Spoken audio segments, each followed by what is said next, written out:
Allegations, మేము ఎటువంటి fake allegations ఇక్కడ చేయట్లేదు. ఇప్పటికి కూడా we're clear on our stand. Mangli garu is directly involved in this.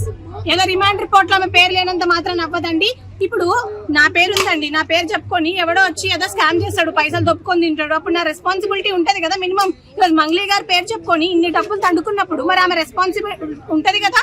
ఇంతమంది మొన్న మీరే తండాలకు పోయారు, అక్కడ తండాలలో అడుక్కుంటుంటే చెప్తుంటే వాళ్ళు ఏమంటున్నారండి, మరి ఎందుకు వచ్చినావు మా ఇంటికి 3-4 సార్లు అని అన్నారు.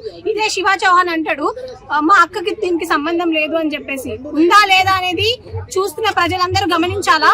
నేను ఒకటే రిక్వెస్ట్ చేస్తున్నా, I'm requesting the chief minister of Telangana Revanth Reddy గారు, ఎవరైనా కానివ్వండి, అది మంగ్లీ కానివ్వండి, ఇంకొకటి కానివ్వండి, ఈ రమావత్ మధు అనే పర్సన్ కి అండ్ ఎవరైతే ఇందులో ఇన్వాల్వ్ అయి ఉన్నారో వాళ్ళంతటి ఎమ్మెల్యేలు కానివ్వండి, మినిస్టర్స్ కానివ్వండి, ఎంపీలు కానివ్వండి, ప్రతి ఒక్కరిని లాగాల్సిందిగా కోరుకుంటున్నాము. ఏదైతే 10% ఓట్ బ్యాంక్ ఉందో మా ఎస్టీ ఓట్ బ్యాంక్, అది చాలా చాలా ఇంపార్టెంట్. ఈ రోజు గవర్నమెంట్, ఈ రోజు కాంగ్రెస్ పార్టీ గద్దెనెక్కిందంటే it's only because of us. మేము మోసం చేయలేదు అని చెప్పేసి it's part of our job అనుకుంటాను నాకు తెలిసి. ఈ రోజు మంగ్లీ గారు అంటారు నేను కష్టపడి ఇంత దూరం వచ్చినా అని అంటున్నారు. కష్టం అంటే ఏందమ్మా? ఇది కష్టమా? లేనోడి దగ్గర దోచుకొని తినడం ఇది కష్టం అంటారా? వాళ్ళ కడుపు కొత్తమ్మని ఒకటి చనిపోయారండి, వాళ్ళ ఫ్యామిలీని ఆదుకుంటారా? లేకపోతే ఈమె పైసలు పెట్టి వాళ్ళని చదివిస్తుందా?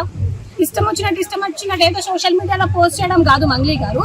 మీరు బయటకు రండి. ఈవెన్ నౌ ఇప్పుడు కూడా మేము రెడీగా ఉన్నాం. You can come out, you can ఒక డిస్కషన్ మాతో పెట్టినా కూడా వీఆర్ వెల్కమింగ్ యూ.